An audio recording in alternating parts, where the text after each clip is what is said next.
I did not bring up Marcus Bachmann in this whole discussion because I was waiting to use him for the segue into this story about two gay teens in New York were voted the cutest couple in their high school. And I assume Marcus probably watched this video once or twice, so why don't we take a look?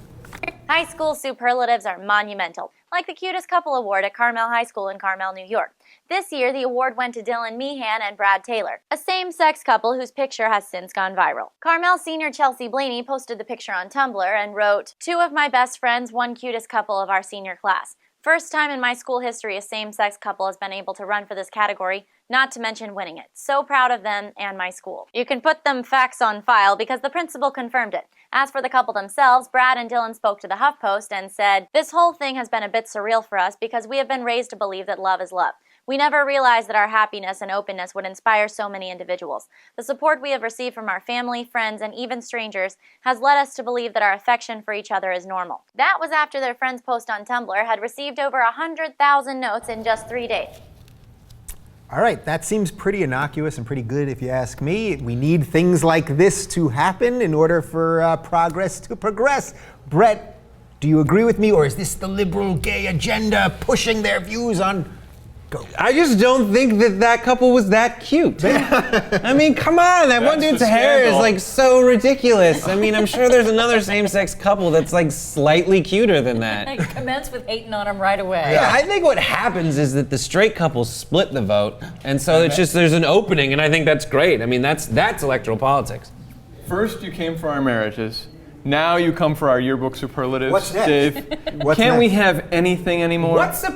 We wouldn't have that in our high school. Our high school was like anything remote. I went to a Catholic high school, so it's not, I mean, there were gay people there and no one really gave them any trouble because we were in Los Angeles. But like, there was nothing about like, you guys are in a relationship at all. You can't be in the yearbook. No hand holding, none of that stuff. So I think just having having a cutest couple superlative, I think that's fantastic. That's just good in itself. I mean, it shows equal opportunity that you were already to the point where you're hating on him for not being cute enough. Therefore, they have achieved equality. Nobody really cares. And I think that's fabulous. The most superficial I can. Yeah, and actually, isn't that what true equality is? Not being treated like a preferential group. You know, last week there was the instance in the NBA where Roy Hibbert, after the basketball game, he said no homo as a very passing comment, and everyone kept saying, well, it's a gay slur, it's a gay slur. I mean, it's not really a slur, it was a little side thing.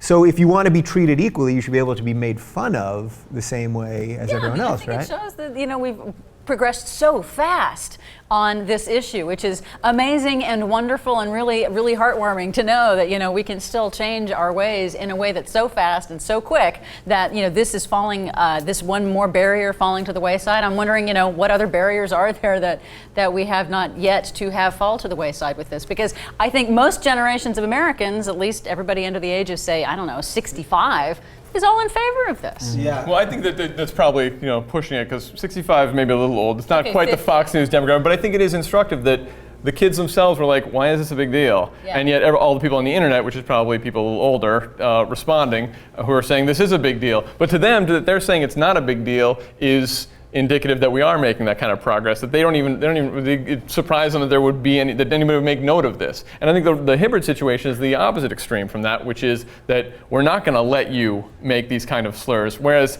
I mean, like, you know, 10, 15, 20 years ago, somebody's saying, you know, 5 years ago. Well, actually, LeBron James said no homo in an interview 2 years ago, and it went by. So things are changing in that regard. But I want to talk about something that Desi brought up, which is, do you think it's possible that things are actually changing too fast, and that could cause a backlash? You know, maybe with the conservative Christian side of things. You know. Right. I mean, the thing is, yes, there's going to be a backlash, but I feel that if you because people are just holding tight to this hatred, you know, and that's just something that's going to happen, and you're going to pull it up, and you're going to find that people are still really want those biases and those bad behaviors. But I mean, their position is one of hate, which is indefensible. So what can they say? I mean, yes, the best thing you can do is ask them why they have that position and let them talk.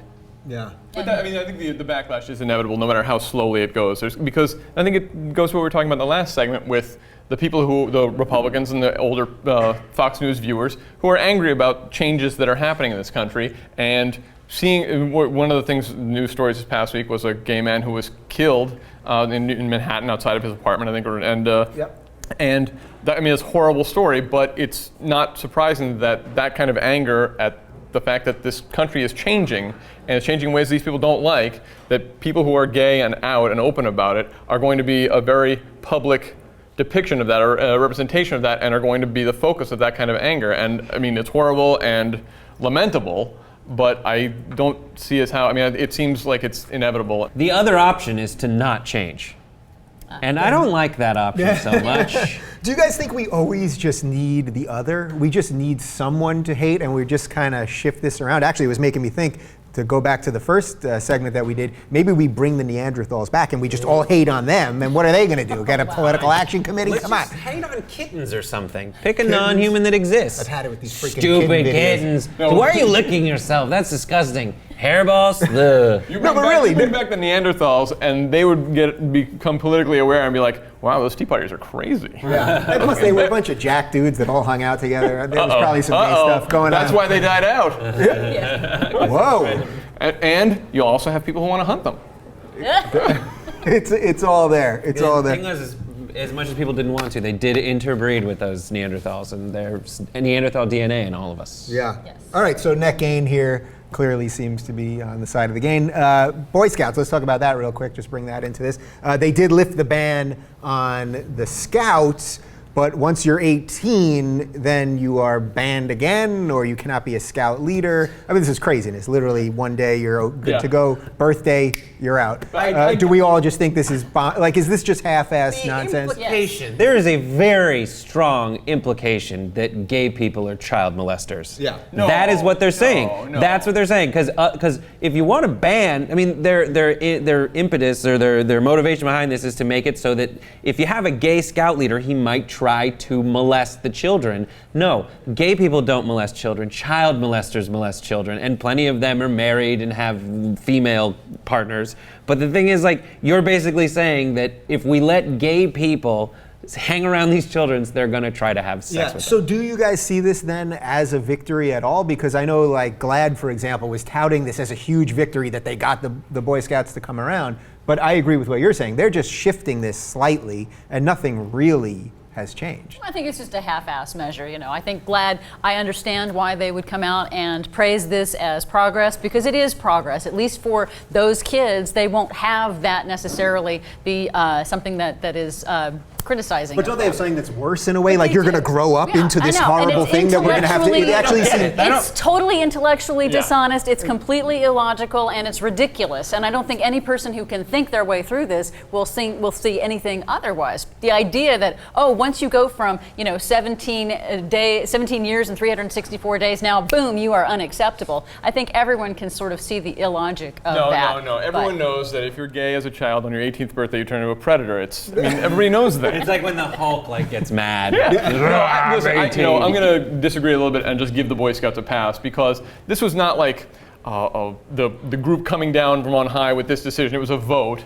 and votes often you don't get exactly what you want. But this is a step in the right direction. It's inevitable now that this is not going to be the way it remains. This is a half measure, yes, but there's no putting the gay genie back in that bottle. These kids are going to grow up, the society's going to get older, the people who voted against it are going to die off, and eventually the Boy Scouts are going to be like everybody else. And the state of California is threatening to take away their tax-exempt status, which is going to make them really think twice about it. So, I mean, much as I don't agree with it, I have boys, they're not Boy Scouts because of this, or because of the Boy Scouts policy, and they won't be until they allow gay Scout leaders.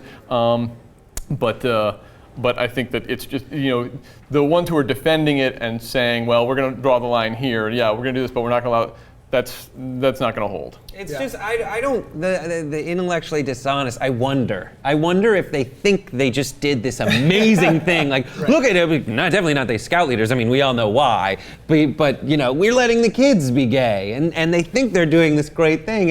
And it's like a child. It's like your heart is in the right place. Now let me explain why the other half of your argument is really stupid. Yeah, but can we have any pity for these guys? Because it probably is a bunch of closeted, warped guys who are voting on the same thing that they are. Is there any pity? Because the world did screw them up, when things were very different when they were growing up. So is there any room for pity there, you That think? might be like, that's a lot to assume that there are a lot of closeted people. Maybe they're just like a mix of that and someone who's just really stuck in the past and has these assumptions and was never proven otherwise because they were insulated because there were no gay people allowed into the Boy Scouts and that's their main social group, so it just propagates over generations. But you know, it's still bad and we should still try to change it. And you know, maybe we should give them a merit badge. I think it's been proven that 100% of the elders and the leaders of the Boy Scouts of America are all closeted gay pedophiles themselves. I think that's fact. And now to earn your final merit badge. Oh, God.